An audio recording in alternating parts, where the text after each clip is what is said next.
before looking at what the pedals do, we got to look at the inside of the piano and see what's happening in the first place.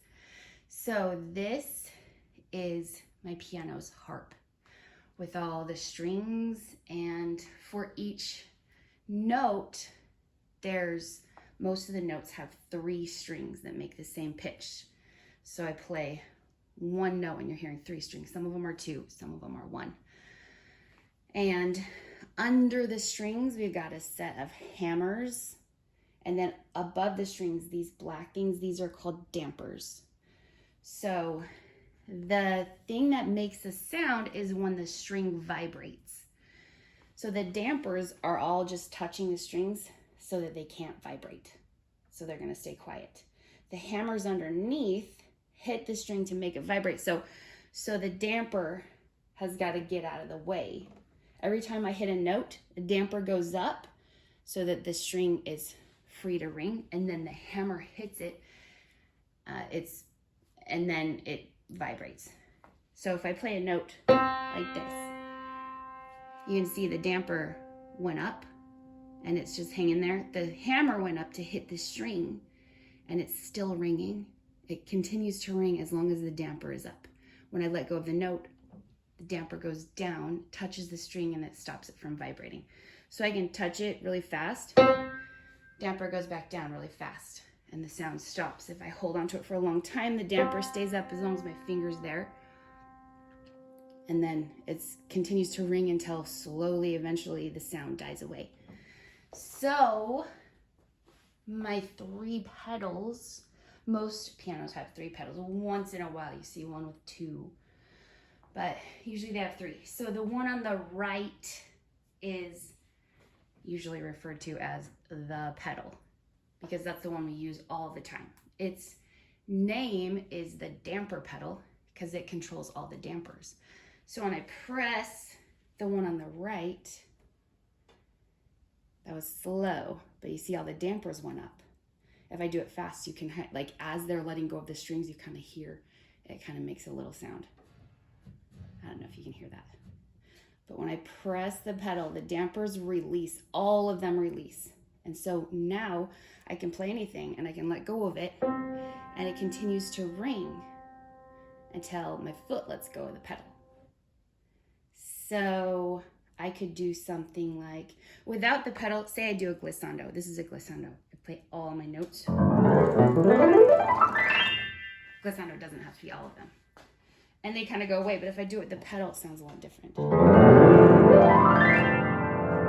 And it's louder because there's so many strings that continue to vibrate until I let go of the pedal. And I could hold on to it for a long time. And if I'm playing some music with a lot of different notes and I keep the pedal down the whole time, it's gonna start sounding really messy with a lot of too many pitches at the same time. So that's the one on the right, the damper pedal. Some people call it the sustain pedal because it makes the notes sustain.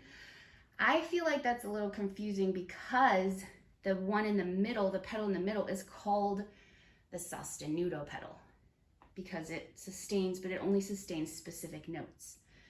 So if I press the sostenuto pedal right now, it doesn't do anything. Some pianos are different. It actually controls the lower register of the notes, but this one, it doesn't do anything unless I'm playing something. So maybe I play a note and then grab the sostenuto pedal, and then it sustains that one note. Or I might do a chord and the sostenuto pedal will hold on to it, and then I can play stuff up higher and it can be, and it can be shorter, or however I want to do it. Sometimes we want to hold on to a low note or a low chord or something through other stuff that we don't want to sustain everything. So the sostenuto pedal will hold on to just what I'm pressing when I press that pedal.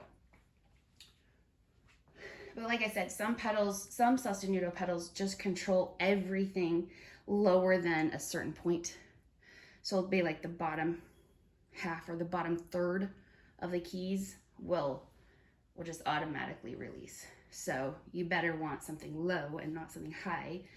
if you're using that kind of sostenuto pedal. So that's why I think this one's cooler, because you can use it for what you want it to use, what you want to use it for. Okay, the one on the left is called the soft pedal. That's its nickname. Its real name is the una corda pedal. Una corda pedal, it's one string, because most of our notes have 3 strings to them. So each note, I hit a note, and the hammer's hitting 3 strings. So if I press the soft pedal, I don't know if you can even tell. We're gonna get in up close. Okay, if I press the soft pedal, look, my hammers move. Okay, I gotta do it. Ready?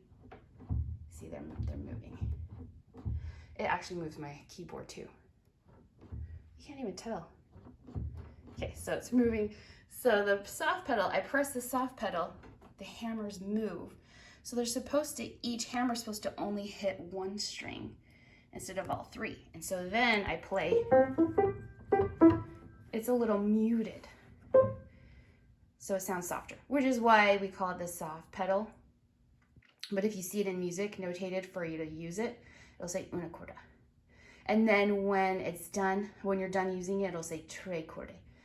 Now we can use all 3 strings. So that is what my pedals do.